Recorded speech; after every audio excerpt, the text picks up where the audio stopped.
Эрхэм үзэгчдээ өнөөдөр хаврын тэргүүн сарын шинэ 23-ны өдөр энэ цаг үеийг монголчууд өдөө хотгүй сар шиндээ бэлддэг их нүргэнтэй цаг үе.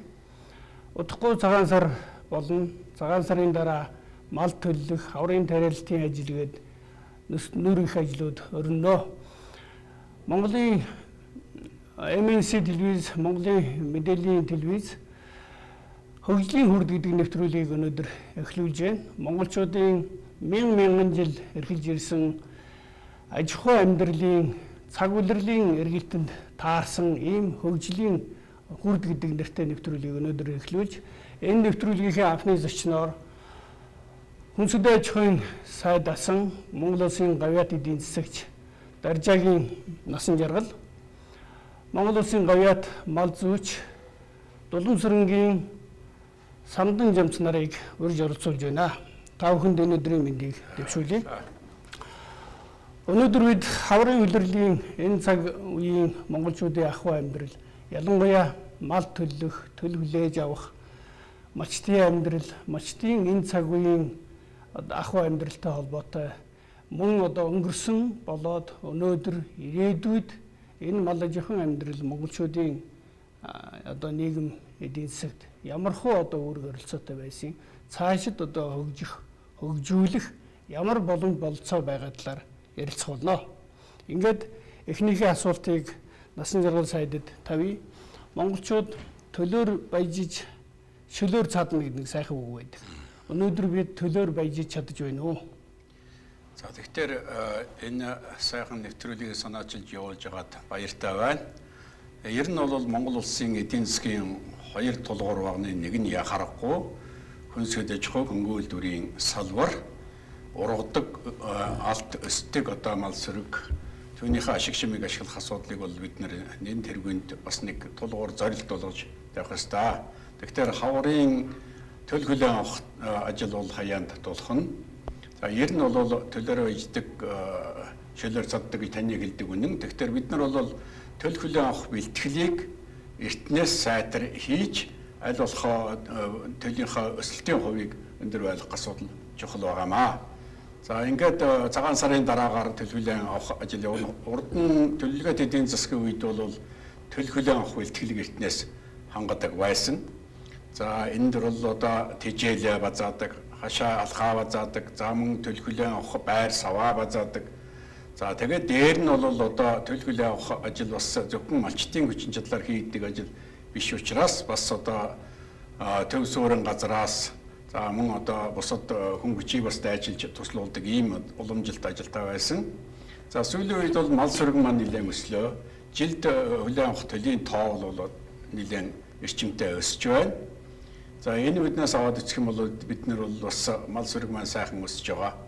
Ийм одоо сайхан өдөр зураг харагдаж байгаа. За нөгөө талаасаа бид төлөө одоо бүрэн бүтэн өсгөх нэг талаасаа. За нөгөө талаасаа ер нь жилийн жилд мал сүргийнхаа чанарт анхаарч за төл хүлээн авахаас урд бүр одоо хэлтүүлэг хийх үеэс л одоо бид нар малын чанартаа анхаарч одоо ямар сүргэ сэлүүх үү, ямар үйлдвэрийн мал сүргийг төлөх үү, хөгжүүлэх үү, ямар чиглэлийн махны сүйний малыг хөгжүүлэх үү гэдэг юм бас уламжилтаа бодож явах асуудал бол нэг чухал асуудлын нэг гэж ингэж бодож байна.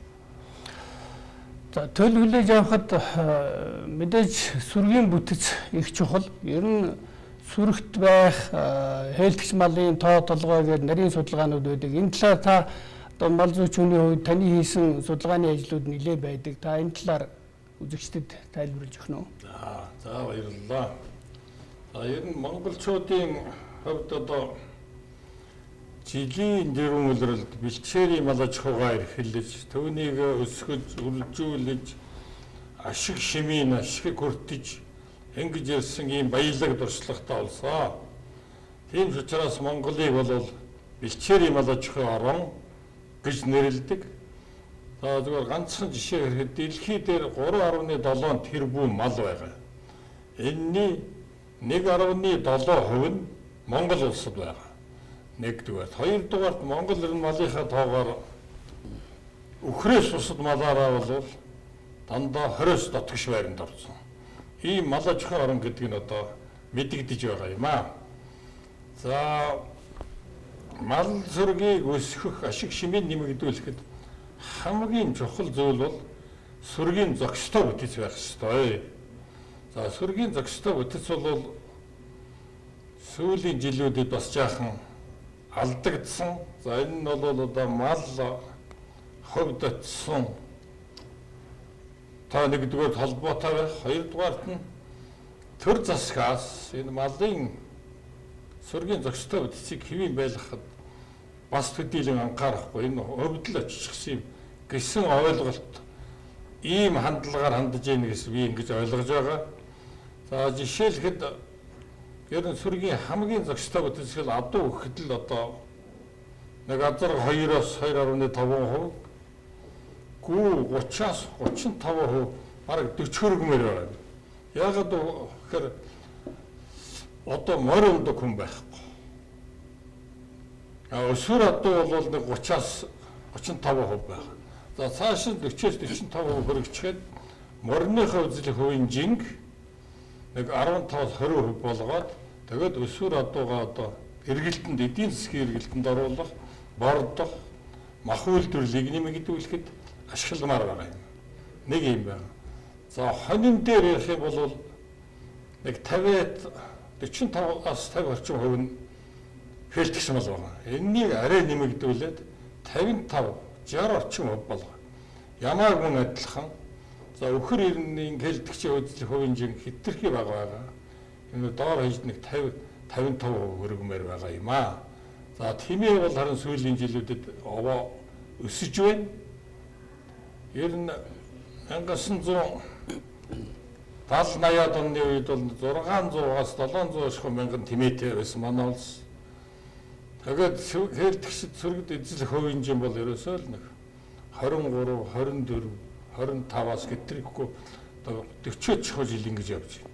За энийг бол одоо нэг цааш нь доор хойш 30-35% хөрөгчхөвэл тэгэхгүй бол нэг тэмээ чинь өнжиж төлөлдөг.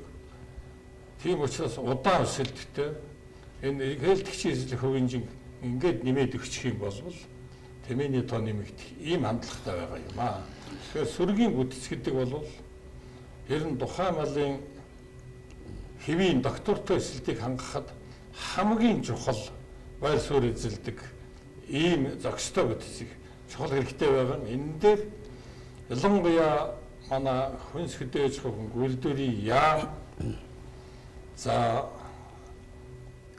орон нутагт байгаа мал аж ахуйн хариуцсан байгууллагууд, мал эмнэлгийн газар байна, мал аж ахуйн үржилийн газрууд байна, хөдөөж хөвгөн газрууд байна. Эдгээр нь одоо тодорхой хяналт тавьж нутагт нь байгаа мэргэжилтэнтэйгээ, малчдтайгаа хамтарч энийг зохистой хэмжээнд оруулахад бол 2 жилийн ажил шүү дээ. Тэгээд болчих. Ер нь социализмын үед чинь за ямааны тоо толгой гэдэг бол нийт сүрэгтэй нэг 20 орчим хувь байсан байгаа. Одоо нэг 40 орчим хувь болсон байна. Тэгэхээр зөвхөн одоо мал хөвчлөгдсөн ард иргэдийн малчдын өөрсдийн одоо менежмент орох ёстой гэдгээсээ илүү бусад орнд юм ямархуу байна. Жишээ нь Австрали, Нью Зеланд бол хонь өхөр бол маш өндөр байгаа хэлтгчийн тоо хэмжээ. Дээрээс нь хэлтгчээс авдаг тоо хэмжээ нь хүртэл их байна. Тэгэхээр энэ жил бол махны үн нэлээ өсөд махны экспорт харьцангуй нэмэгдсэн. Ингээд цаашид бол мах экспортлно гэдэг нь өөрөө эдийн засгийн хувьд ашигтай байх ёстой. Тэгэхээр малын нөгөө товарлог байдал нэг толгоогоос гарах одоо махны жин дээрээс нь ерөн сүргээс одоо хэдийн хэмжээний одоо мах авч болох уу гэдэг чинь нөгөө одоо өсөн нэмэгдэх хэмжээнээс хамаарна шүү дээ. Энэ учраас л энэ одоо сүргийн бүтэцийг яриад байгаа юм. Сүргийн бүтэцээр үнэхээр их чухал ач холбогдолтой. Ер нь одоо хурганы мах үйлдвэрлэдэг гол оронч нь бол Австрали, Унгар, энэ улсууд байгаа юм. За эдэн чинь бол ерөөсөө 90 мал гэж бараг байхгүй шүү дээ. Ерөөсөө хэлтгч 90 төгрөг байгаа. 78-аас дээш байгаа. Тэгэл тэр чинь эргэлт хэлтүүллээ, хургаа гаргаж ирлээ. Одоо хург нь бол угаасаа хурд өсөлттэй өндөр шимтэй юм ал учраас тэгэл 4.5 сартайд нь нэдлэл эргэлтэнд оруулаад тэгэл энэ Африкийн орнуудад Энэ юунд одоо Кувейт энэ улсуудад өгчөж шүү дээ. Тэдний чинь зөвхөн голуулсан л 40-45 тэл голуул очиж байгаа шүү дээ. Дотор хэрэгтээ орохгүйгээр. Тэгэхээр малчид бол илүүтэй төлөх маланд анхаарах хэрэгтэй гэсэн үг шүү дээ. Тийм таарч байгаа. Тэгээд одоо гарсан төлөө аль болохоор жин авахулах энэ дээр анхаарах хэрэгтэй. Би насан туршийн сая та Сэлэнгэ аймгаас бас олоуда ард их хурал дэвшижсэн. Тэгэхээр Сэлэнгэ аймаг энэ одоо манай газар тариалангийн бүс нутгуудад үржил шимтэй махны, ноосны одоо хонь үхэр их үржүүлж байсан. Энэ социализмын үед жишээ нь хангаа үйлдвэр, ерөө үйлдвэр, орхон үйлдвэр гэдэг хоньны байлаа. Дээрээс нь махны чиглэл дээр та бас төвлөрөөд энэ чиглэлийн үйлдвэр угсаа бодлого ямар вэ? Одоо ер нь ямар хөө вэ? Энэ бодлого нэлээд алдагдсан. Энийг одоо нөхөн сэргээх, буцааж одоо хөгжүүлэх ямар боломж байна? За тэгэхээр яа харахгүй мал сүрэг бэлчээрийн Монгол мал сүргээс гадна төвийн бүс хоцоорын газрыг хангах, хүнсээр хангах хүрээнд бол эрчимжсэн мал аж ахуйг зайлшгүй хөгжүүлэх юм шаардлага байгаамаа. Монгол мал маань хэдийгээр байгаль цаг урт төсвөртэй өвчин эмгэгт нэрвэтгэх нь бага юм мал чиглэлээ гэсэн махны гарц, ноосны гарц гэдэг мал аж ахуйн ашиг шимийн гарцнууд нь бол бас гадны одоо өндөр чанартай үйлдвэрийн малуудтай харьцуулахад бол таараа байгаа. За энэ үүднээс бол төлөвлөгөөт эдийн засгийн үед газар тариалангийн бүсээ дагуулад эрчимжсэн сүүний, махны, ноосны аж ахуйнуудыг одоо бас хөгжүүлж исэн. Таны нэрлэлгээр бол хангаа хонь гэхэд л одоо орхон хонь, ерөө хонь нь бол ерөөсөө ноосныхаа чанараар бол ямааны ноолууртаа бараг дүүцгүс хэмжээтэй. Тэгээ гарцын хувьд бол их байх жишээтэй. Махаж гисэн нарийн ноос хонь бол ер нь Монгол хоньноос бол хамаагүй 20-оос 30% одоо илүү гарцтай байх жишээтэй. Ийм л одоо мал сүрэг байсан. Одоо зүгээр засгийн газрын зүгээс ярьж байгаа энэ газар тариалангийн бүсийг тогтоогоод тэгээд энэ бүстэй эрчимжсэн мал аж ахуйг хөгжүүлэх энэ чиглэлээрээ бол мах сүний аж ахуйг төлхөө хөгжүүлэх чиглэлийн яриа өрнөж байгаа нь бол би бас их сайшаалтай хэрэг гэж ингэж бодож байна. Тэгэхдээ эрчимжсэн мал аж ахуйг яг газар тариалангийнхын үйлдвэрт зохистой түшиглээд тэжээлийн баазын гол нь одоо түнд нь тулгуурлаа. Тэгээд эрчимтэй ордох. Сая Сандан жамцын хэлдгээр бол бид бол малчтын зүгээр сэтгэлгээ байл да манай хатанд тийм том иргэв, ийм том сэрхвэ энэ төр гэдэг. Тэгтэл тийм биш. Яг одоо бусад орнуудын хөгжлийн жишгээр бол ерөөсөө төл малыг одоо бага насн дээр нь бордож, тордоод одоо ингээд эргэлтэнд оруулдаг. За энэ нь болохоор бэлчээрийн даацч тэр тэжээлийн зардалдагч тэр тэгээд одоо ер нь бол нэгэн тийм хөнгөлөлтөй нөгөө талаасаа бага малын мах гэдгээрээ бол илүү одоо өнөртөгтэй байх жишээтэй. Тийм учраас энэ цаашдаа бол мал аж ахуйн хөгжилд энэ чиг хандлагыг барих асуудал бол их чухал байна л гэж ингэж бодож байна. Энэ дээр би нэг асуудал энэ эрчимцэн мал аж ахуй эрхэлнэ гэж ер нь энэ хönс хөдөөсхөн гүйл дээр сүүлийн бол нэг 7-8 жил ярьж. Тэгэхээр эрчимцэн мал аж ахуйгаа хаанаа нуржуулах юм, ямар бүс нутагт үржүүлэх юм, ямар аж ахуйд үржүүлэх юм, тэр аж ахуйд нь ямар мал байх юм. Тийм үйлдвэрийн мал, ийм гахаа, ийм хонь гэдгийг зааж өгөөд тэгээд сая насан туршид сайд ярьлаа.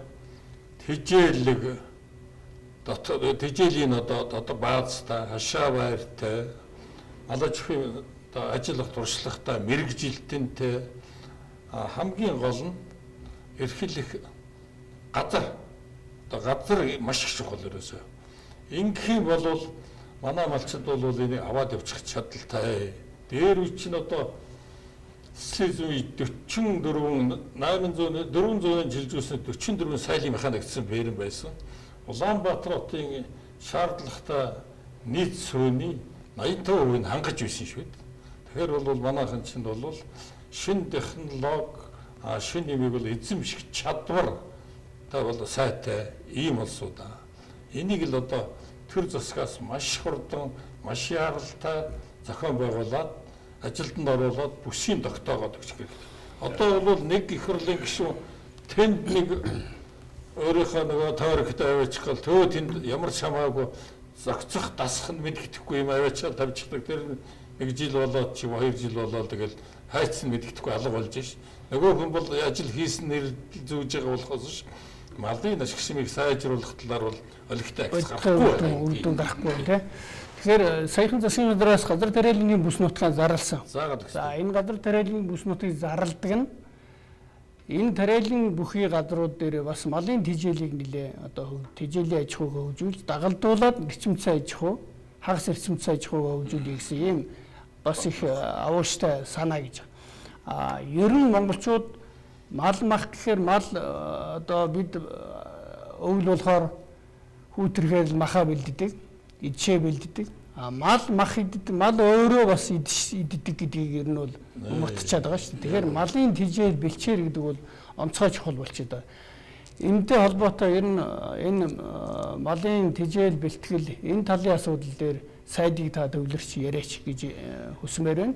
Дээрээс нь ингэж хөгжүүлэхдээ саяны одоо заасан нутгууд хөгжүүлэхдээ хуучин тэр одоо төлөвлөгөөт нийгмийн үеийн энэ үйлдвэр ухсааг хөгжүүлэх ёстой юу? Эсвэл одоо шин тутам өөрөөр харах ийм нөхцөл байдал үүсэж байна уу? Тэгэхээр одоо байдал ямар байна вэ гэхээр мал маань 60-70 сая хүрчээд байгаа тийм ээ.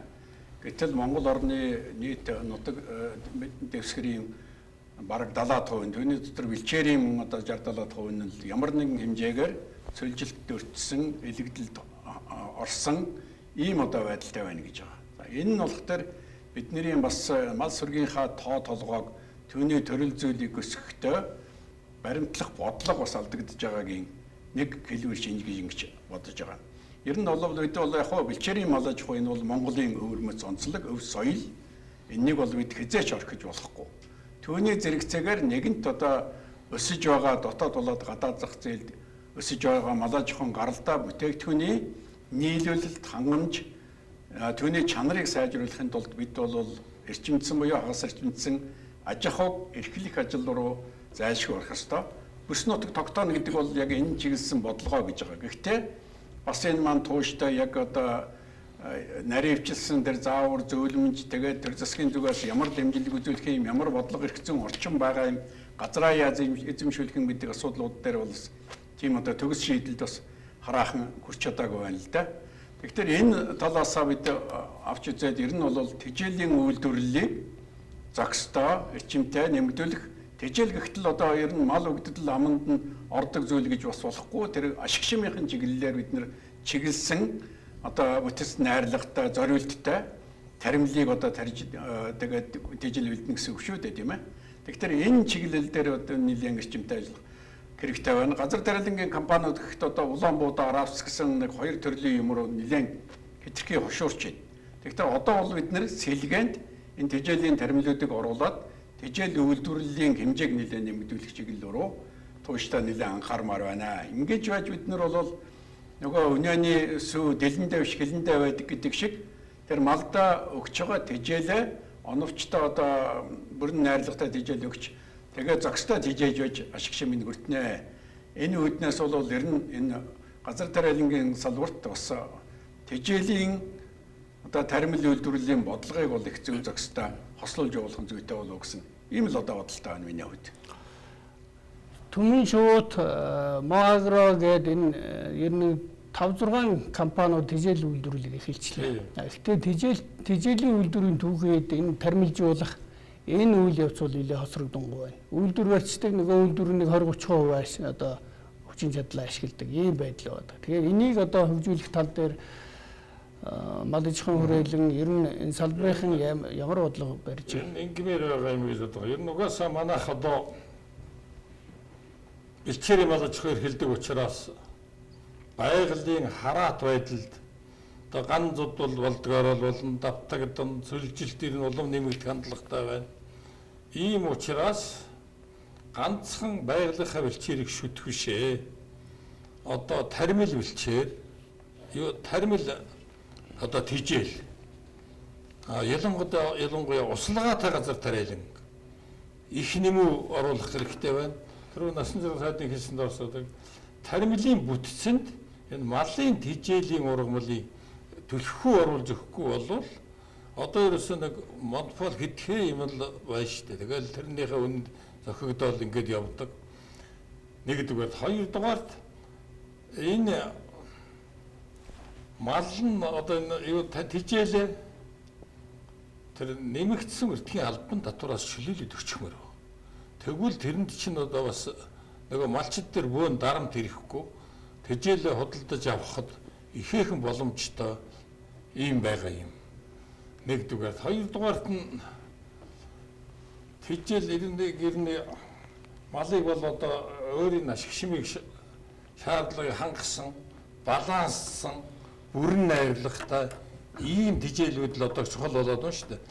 Малын ашиг шимээс нь зөвхөн одоо нэг өвс хивэг төдийхнэр бол гүйцэд авч чадахгүй.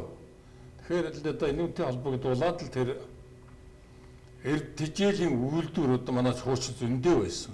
Энэ маань бүгд сая нөгөө хөмчөвчлөөр алга болсон. Тэгээд тижээлийнхаа үйлдвэрийн тоог нэмэх, тижээлийнхаа үнийг нэмэх биш, чанарын одоо сайтай баланслуулсан тижээлтэй болох явдал бол малын ашиг шимийг нэмэгдүүлэх, ганцууд элбий болсон үед мал сүргээ одоо аварж гарах их чухал үндэс болох ширтаа юм аа гэж одоо ойлгох. Ер нь одоо тижээлийн үйлдвэр за тармилжуулах малыг хүнсээр хангах гэдэг энэ асуудал яригдахаар ер нь газар тариалангийн салбарт ч гэсэн бид нар хуучин цагт бол тариалангийн сангийн аж ахуйнууд за энэ одоо фермийн аж ахуйнуудын дэргэд дандаа ийм одоо цөөрөн хөвд байгуулдаг байсан. Тэгээ энэ ажил бол ерөнхийдөө сүүлийн жилүүдэд ерөнхийдөө орхигдсон байгаа. Жишээ нь одоо ингээл нөгөө гуны аж ахуй гэж байсан шүү дээ. Тий, гунын ферм, гунын ферм, за тэр санд сурам сумын энэ далангууд одоо ус хөрөмтлүүлэх энэ резервуаруудын одоо далангууд сэтэрсэн байдалтай. Энэ уг нь бол одоо сэргээхэд амархан баймаар нэмж одоо хөв цөөрөн байдаг юм гэхэд хуучнуудаа сэргээх бол нэлээд одоо шинжлэх ухааны үндэстэй судалчихсан байгаа одоо гол горхин дээрээ суурлаад ийм зүйлүүд хийж ирсэн. Энэ асуудлуудыг одоо хэрэгжүүлэхийн тулд та бүгд ер нь ямар ажлууд хийж хаашаа хандаж яаж вэ? Энэ дээр энэ салбарын ямар одоо үйл ажиллагаа явуулж байна? Тэгэхээр энэ эргээд одоо усны бодлого гарч ирж байна гэсэн үг л дээ, тийм ээ. Услогаатай газар тариалан хөгжүүлэх, бэлчээрийн усан хангамжийг сайжруулах. За тэгээд дээр нь одоо жимс ногоо бусад газар тариалан үйлдвэрлэлийг дэмжихэд бол яхахгүй услогооны чиглэлийн бодлого хэрэгжүүлэлтийн ажил бол гарч ирж байгаамаа. Ер нь зүгээр одоо ингээд ажиллаад байхад бол төр засгийн энэ одоо салбаруудын хуваарлалт хариуцах асуудал дээр бол нэлээд анхаармаар юм байна. Усны бодлого гэхтэл байгаль орчны яамч анхаарч хариуцж байгаа юм шиг, хөдөөж ахуй яамч анхаарч хариуцж байгаа юм шиг ингээд одоо 2-3 яамны дунд нэг бодлогыг ингээд тарамдуулаад архичдаг. Тэгээ энээс болоод одоо бид нэр газар тариалангийн ч малаж ахуйн ч энэ услгааны усан хангамжийн асуудал бол орхигдоод явж байна л да. Дээр нь бүр байгаль хамгаалах асуудалтай ч энэ давхар өндөгдөд явж байгаа. Ер нь бол одоо бид нэр дэлхийд дахин дулаарлал болж байна, цөлжилт явагдаж байна. Тэгэхээр цаашдаа бол бид нэр аль болохоор услгаатай газар тариалан тижээл үйлдвэрлэлийн чиглэлийн одоо энэ асуудал дээр бол төлхөө анхаарах хэрэгтэй. Тэгэхдээ бас нэлээд тийм үр ашигтай, эдийн засгийн үр ашигтай зохистой хэмжээнд нь энэнийг авч явахгүй бол хуучин тэр таны хэлдгээр бол маш олон сайхан услалтын системүүд байсан. Төрөвчээс нь зарим нь сэргэн засварлаж байгаа. Тэгэхдээ одоо бол бидний энэнийг бол нэлээд далаацтай бүр одоо бодлогоор эрчимтэйхэн одоо зохион байгуулад тэгээд энэ саяын тижээл үйлдвэрлэл газар тариалан бусад одоо тармилын үйлдвэрлэлийн өгөөжийг нэмэгдүүлэх тал дээр бол төлхөө анхаарах юм шаардлага байна л гэж миний хувьд бодож байна. Манай нэвтрүүлгийн нэр хөгжлийн хүрд гэдэг нэртэй. Энэ ямар учиртай вэ гэхээр сүүлийн жилүүдэд бид нар ер нь уул уурхайр нэлээд хөвшөрчлөө. Уул уурхай ер нь байж болох боловсон хүчний өнгөтэй үеийг нь бүгдийг сороод авчдаг. За уул уурхайд ер нь хөрөнгө оруулалт их шаардлагадаг боловч ер нь ажлын байр бол тэгж их нэмэгдүүлж чаддаг. Монголд хамгийн их одоо ажлын байр нэмэгдүүлж байгаа салбар бол хүнс хөдөө аж ахуй, хөнгөн үйлдвэрийн салбар байдаг. Ер нь ч бүх оронд л тийм байдаг. Тэгэхээр энэ хөгжлийн хүрд хөтөлбөрөөрөө бид ерөөсөө энэ мал аж ахуй анхны шатны одоо малчтай хөдөө аж ахуйн одоо газар тариалангийн тариаланчт энэ бүгдээс гарч байгаа бүтээгдэхүүнүүд нэмэн өртөг шингээгээд нэмэн ашиг олоод үйлдвэрлэлийн үе шатны боловсруулсан нэмэгдсээр хагаад эцсийн бүлэгтээ энэ хот суурин газрууд байгаа хүмүүсийг л одоо бүгдийн ажлын байртай болгох ёстой. Энэ хэмжээгээр энэ одоо монголчуудын мянган жил эхэлж ирсэн энэ салбар бол монголчуудын хөгжлийн одоо гол тулгуур болох юм а гэж ингэж үзэж байгаа. Тэгэхээр энэ хөдөө аж ахуйн салбарын үн цэний хэлхээ гэж байдаг. Энэ салбарын хоорондын бодлого алдагдсантай холбоотой энэ үн цэний хэлхээ одоо хөгжүүлэх тал дээр бид анхаарах хэрэгтэй бай гэж. Тэгэхээр өнөөдөр Монгол улсад саяхан хэд хэдэн хуулиуд батлагдлаа. Мал амтны эрүүл мэндийн тухай хууль, органик хүнсний тухай хууль, генетик нөөцийн тухай хууль. Тэгээ энэ бүхэн бол энэ одоо салбарыг хөгжүүлэх нэлээд таатай ийм нөхцөл үүсэж байна гэж үзэж байна. Социализмын үед бол бидний өнөөдрийн ярьдаг нөгөө үйлдвэр технологийн парк, кластераар хөгжүүлэх гэдэг юмнуудыг ер нь тодорхой хэмжээнд хэрэгжүүлээ явж ижээ. Тэгэхээр энэ бүгдийг өнөөдөр одоо энэ 21-р зуунд хэрхэн яаж хөгжүүлэх вэ? Бид нар юун дээр алдаад байна? Энийг цааш тэр нь яаж хөгжүүлэх вэ гэдэг тал дээр сайдаа эхлээд ингээ хариулаач. Тэгэхээр ерөөсө хамгийн гол асуудал тэр л дээ. Бид бол салбарыг хөгжүүлэхийн тулд эхлээд эрх зүйн орчин бодлого бол тодорхой байх хэрэгтэй. За тэр бодлогодоо бол бид нэр энэ салбарыг хөгжүүлэхэд хамгийн түрүүнд анхаарах асуудал юу байна вэ? За бид одоо татварын бодлогоор бусад одоо урамшууллын хөшүүргээр ч юм уу, эсвэл одоо хариуцлагын тогтолцоогоор ч юм уу, эсвэл одоо бусад энэтэй холбогдох бусад хуулиудын хүрээнд ухаандаа газрын тухай хууль байдаг юм уу, өрс ортын тухай хууль байдаг юм уу, эсвэл саяын хэлдэг малын эрүүл мэнд генетикийн тухай хууль байдаг юм уу? Энэ хуулиудаар тухайн салбарын бодлогыг тодорхойлоод тэгээд тэрийгэ хэрэгжүүлэх ажил дээрээ бид нэр ямар чиглэл бодлого баримталж явах вэ гэд. Дээр нь бол хамгийн гол нь төлөвлөлт байна. Ер нь урд нь бол одоо төлөвлөгөөтэй эдийн засгийн социализмын үед бол 5 жилийн төлөвлөгөөтэй энэ хугацаанд юу хийх вэ, юунд хүрэх вэ гэдэг юм бодлого бол тодорхой ийм байдаг байсан. Саяхан одоо ерөнхий сайдын дэргэд аж үйлдвэрийн үйлдвэрчдийн бодлогын зөвлөлгээд байгуулад тэгээ энэ дээр бас нэг ингээд яриа хөөрэ боллоо л да. Үндэсний хөгжлийн газар дээр бол энэ чиглэлээр бол бас нэлээд ажлууд хийгдэж байгаа юм байна.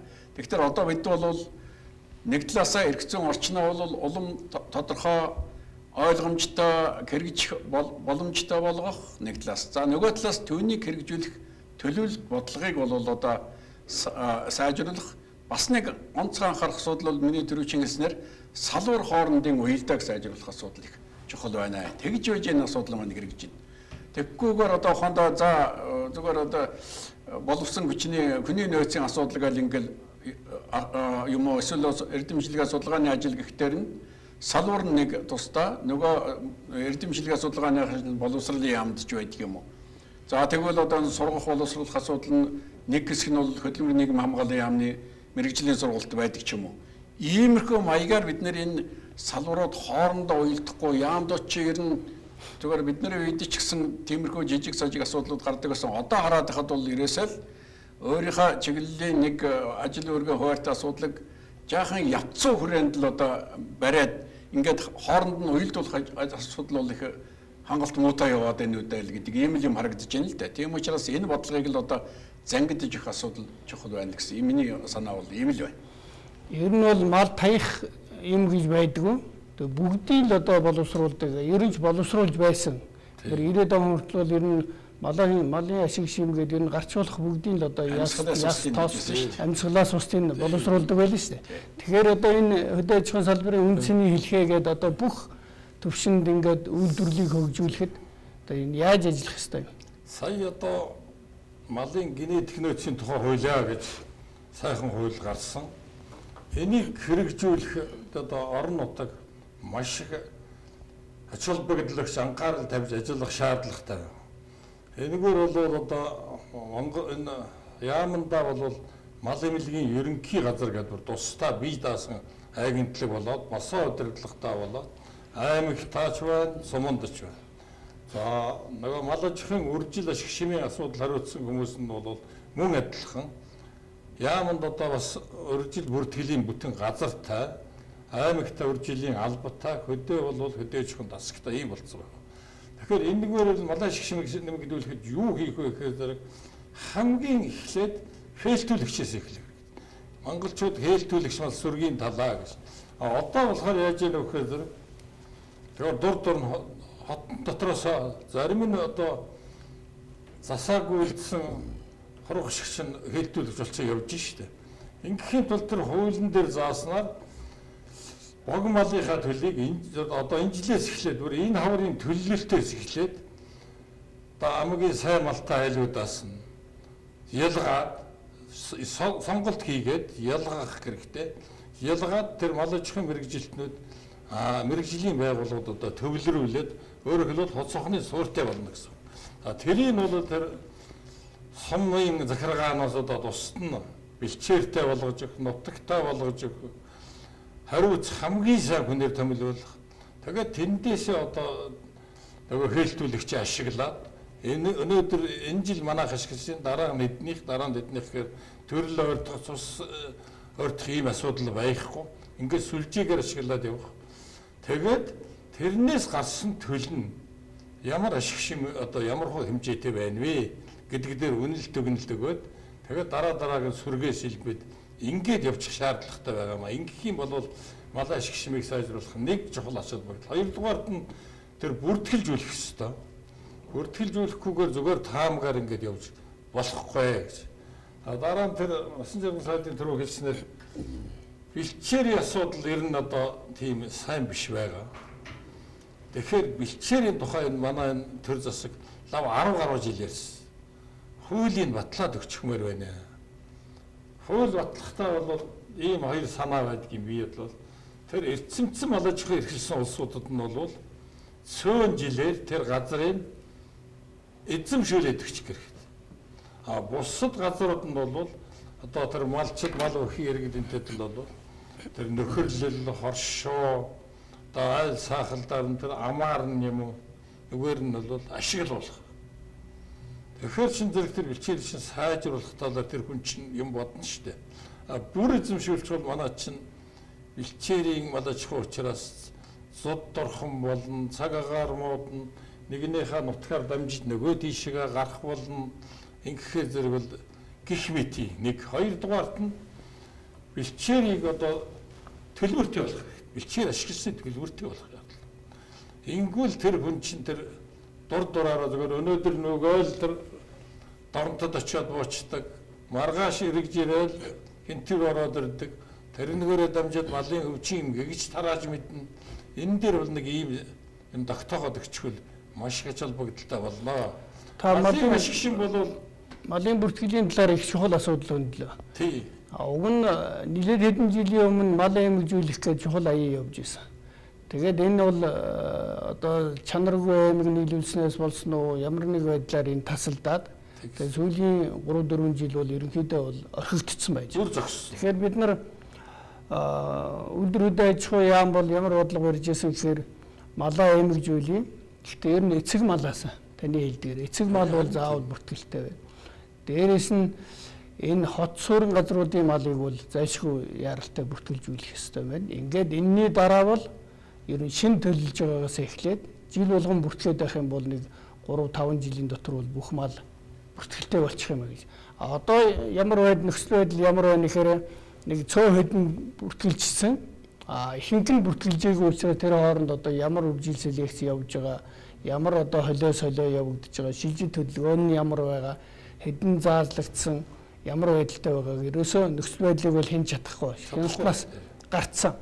Тэгэхээр бид нар социализмын үед санаж яхад нэг төмөр эмгэнүүд бүх малд хийцэн байдаг байсан. Тэр үед бол одоо ямар хуцнаас одоо олсон төлөв те гарал үүслэн ямар өвжлийн одоо ямар үйлдвэр юм гэдгийг бол тодорхойлно шүү дээ. Өнөөдөр бол одоо ямар үйлдвэр өгсөн өөрөө эцэг их нь тодорхойгүй. Хаанаас яаж олдсон бэ гэдгийг тодорхойлно. Энэ бол өөрөө цаашид ер нь генофондын одоо нэлээд нөлөөлөх, үржил угсаа жаахан хөгжүүлж байгаа энэ үйлдвэр угсаануудаа алдах нэлээд тийм хортой нөлөөлөлтэй гэж ингэж хараад байна. Энэ талаар та мал зүйчийн хувьд энэ талаар бол энэ өдөр нь ерөөсөө мал аж ахуйн үржилийн ажилд сайжруулахад тол гэдэг үржилийн ажлын тол нь бол бүртгэлээ гэж одоо бол дэлхийн нийтээр ингэ хүлээн зөвшөөрөгдсөн юм байна. Тийм учраас одоо тэр орон нутагт байгаа мэрэгжилтэн хүрэлцэхгүй байвал тэр бүртгэл хөтлөхөд тэр орон нутагт байгаа чөлөөнд гартсан туршлагатай ахмад мал зүйчид улсууд тэдний гэрээгээр төр авч ажиллаж болно. За урд нь бол тэр эцэг малын одоо гэрчлэгээ гэж байсан, үржилийн гэрчлэгээ. Хол их малын гэрчлэгээ гэж байсан. Тэгээд тэрнээс гарсан нэг төлөвлөдөө бүртгэлжүүлээд ингээд явцдаг. Энэ бол улс дээр нэг сүртэй хийхгүй гэж гисэн. Гол нь улсын үржлийн аж ахуй, үржлийн ферм, үржлийн сүрэг, цөм сүргүүд ингээд хийгээд явж байна.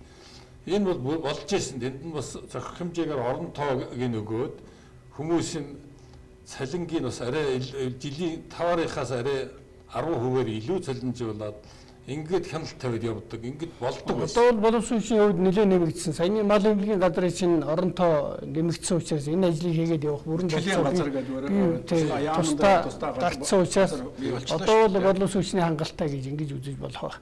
Тэгээ насан туршид сайд түрүү энэ салбар хоорондын уялдаа холбоо их чухал гэж ярьлаа. Ер нь хөдөө аж ахуйн салбар гэдэг тэгэхээр нэг юм малчтын ажил юм шиг, тариаланчтай ажил юм шиг гэж ингэж ойлгоод байна. Гэтэл энэ бол ерөөсөө байгаль орчны яам, боловсролын яам, нийгмийн хамгаалал хөдөлмөрийн яам, бүх яам, сангийн яам, хууль зүйн яам, тэр байтугай гадаад яам хүртэл хамааралтай ингэж үзээд байгаа. Тэгэхээр одоо хөдөөчийн нь бол боловсролын тогтгоо болчлоо. Хуучин хөдөө аж ахуйд ингээ бас илгээлтээр ажиллаулдаг. Ер нь энэ шилжилт хөдөлгөөн хүн амынхаа байршил зүй гэдэг дээр нэлээд төлөвлөгөөтэй их уялдаатай ажилладаг байсан. Энэ талын ер нь бол нийгмийн хөгжлийн загварууч их байдаг. Ян ТV-ийн загвар гэдэг юм уу, Масловын загвар гэдэг юм уу, олон загварууд бий. Тэгэхээр ер нь хөдөөд боловсон хүчин тогтох нөхцөл болцоо ер нь бага болоод байна. Нийслэлд хүн амынхын тал нь ирчлээ. Энэ аюулгүй байдал талаас өнөөдөр энэ хотод үүсээд байгаа энэ одоо утаа хүртэл ер нь хөдөөтэйгээ холбоотой. Хотод ажлын байр энэ одоо хөдөө мал аж ахуй газар тариалантайгаа холбоотой байх л ийм л гэж үзээд байгаа. Тэгэхээр энэ талд магадгүй манай энэ боловсролын систем нөлөөлчихвүү. Эсвэл одоо ардчил маань нөлөөлчихвүү. Эсвэл ер нь төрийн бодлого буруу байна уу? За ер нь таны хэлдэг зөвлөдөө бид одоо эдийн засаг үйлдвэрлэл хөдөө аж ахуйн талаар ч юм уу төлхөө яриад цаана нь тэрнийг хөдөлгөж байгаа хүнийхээ асуудлыг одоо ард түмнийхээ цаад одоо ажил хүчнийхээ асуудлыг бол арай жаахан дутмаг яриад байна үл гэж ингэж ойлгоод байгаа юм л да, тийм ээ. Тэр байдлаас нөлөөлөөд одоо хүмүүс маань хөдөөд ялангуяа малчтын одоо насжилт бол нэлээд өндөр болчлоо. Залуу малчд байхгүй. Тэгсэн мөртөл малын тоо толгой маань өсөд явж идэг тийм ээ. За газар тариалангийн салбарт гэсэн ялгаагүй одоо механик жуулагчд чиг үндсэн одоо үйлдвэрлэлээр ажиллах хүмүүсийн тоо толгой хүмүүсийн тоо бол бас нэлээд буурах юм хандлагатай байна. Тэгэхээр орон нутагт хөдөөд тэр хүмүүсийг тогтвортой ажиллах, таатай ажиллах, тэгээд тэрнийг бэлтгэхэд нь төрийн бодлого бол нэлээд тийм онцгойлон авч үзэх шаардлага байна гэсэн юм бодол байна л да. Зүгээр мэргэжлийн сургууль үйлдвэрлэлийн төвүүдийн ийг чадваржуулах талаар, сургууль үйлдвэрлэлийн төвийн сургуулийн чанарыг сайжруулах талаар бол гадаад дотоодын төсөл дээр ярьж л байна. Гэхдээ энэ бол бас тийм хангалттай одоо шийдэл бас хараахан болохгүй байна л гэж ингэж бодож байна л да.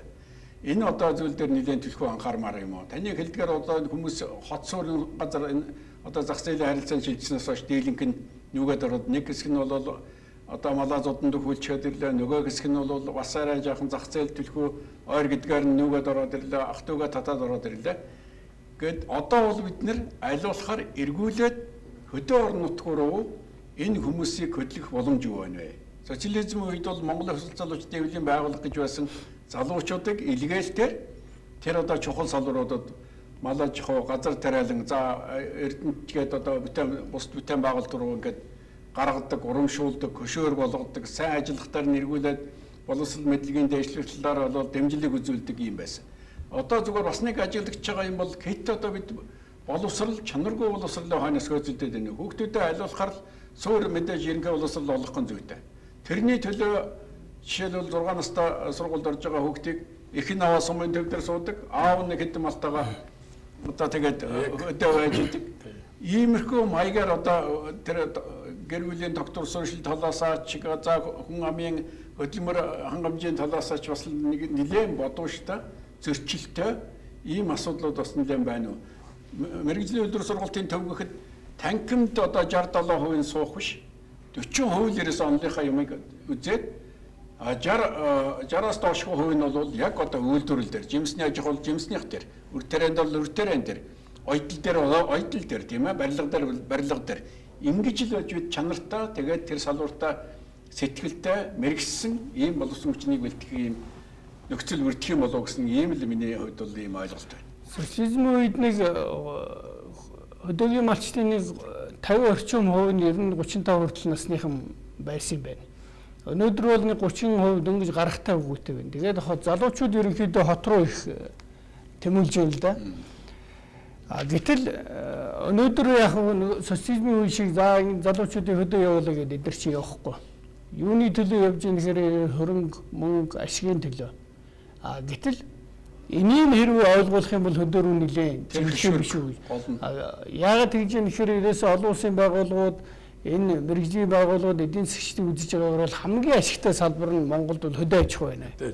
Хөдөө чинь одоо хотод яадаг ингээ машин тэрэг аваад ингээ бүрээс нэг аж ахуй эрхлэх болно. Жилийн одоо 30% хүү төлж штэ банкнд дандаа зээлэр.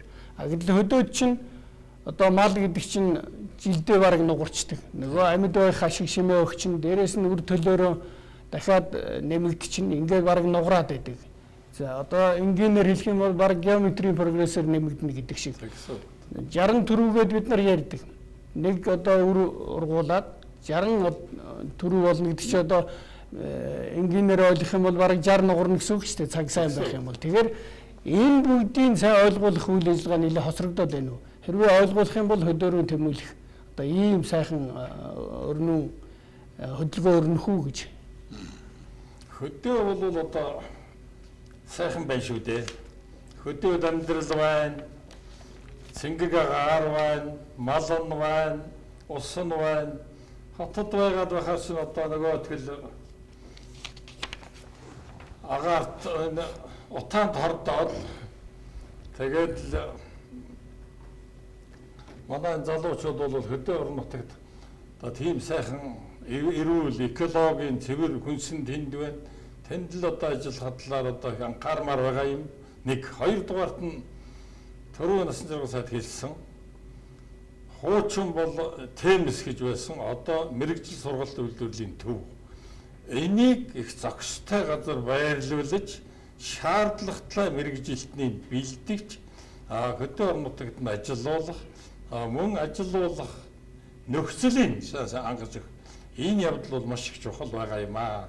Тэгвэл одоо манай одоо ч ер нь залуучууд нь хөдөө энд одоо хөдөө нэг 2 хөвгөн л нэг хэдэн мал хариулаад сууж байгаа шүү дээ. За манай нэвтрүүлгийн хугацаа одоо ингээд өндөрлөх төгсөж байна. Ингээд үзэгчтэй хандаж сар шин болох гэж байна. Сайхан одоо бэлгэдлийн үг хэлээч. За тэгээд яг одоо сар шин цагаан сарын босхон дээр энэ хөгжлийн хүрдгсэн сайхан нэвтрүүлгийг Монгол түмэнд түүний дотор ялангуяа хөдөө аж ахуй хөнгөн үйлдвэрийн чиглэсэн энэ сайхан нэвтрүүлгийг одоо эхэлж байна. Тэгээд та бүхэнд сар шинд сайхан шинэлж за эдийн засгийн маань гол тулгуурласан хөдөө аж ахуй хөнгөн үйлдвэрийг хөгжүүлэхэд хүн бүгд хүчин зүтгэж хувь нэмрээ оруулж ингэж ажиллах одоо санаа өөрчилж ажиллаач гэдэг ийм сайхан уриалгыг та бүхэнд дэвшүүлж байна. За одоо энэ хөгжил сайхан нэвтрүүлэг байна. Энэ нэвтрүүлгээс одоо санаа аваад мал аж ахуйгаа эрхлэх, малынхаа тоогоос гадна ашиг шимийг нэмэгдүүлэх, үйлдвэр угсаагийн сайжруулах талаар манай малчид, мал аж ахуйн мэрэгжилтнүүд, мал бүхэн иргэд онцгой анхаарч ажиллаасаа гэж одоо хүсэж байна. Ер нь цаашид энэ нэвтрүүлэг маань одоо малын ашиг шимээ яаж ашиглах вэ? Үржүүлгийг яаж явуулах вэ? Маллага технологитой холбоотой юм цуврал нэвтрүүлэг явах юм байна лээ. Тэгэхээр энийг одоо ашиглаад одоо өөрийнхөө авахгүй амьдралдаа одоо сайн тусгаж, хэрэгжүүлж энэ тал дээр анхаарч ажиллахыг гэдгийг одоо мэрэгжилтний хувьд зөвлөж байна. Ингээд та бүхэнд удахгүй болох одоо сар шиндээ сайхан шиллэж арай гэдгийг хүсэн яриа. За булаг мэт ундарч байдаг буянт малынхаа шимийг ашиглаж дэлхийн брендийг одоо гаргаж болох энэ чиглэлд залуучууд энэ цаг үеийнхнийг одоо уриалан дуудаж сайхан одоо яриа өрнүүлсэн хоёр энэ салбарын мал аж ахуйн салбарын хоёр гавьяаттай өнөөдрийн манай нэвтрүүлгийг эхлүүлсэнд үнэ талархаж байгааг илэрхийлье. Баярлалаа. Баярлалаа.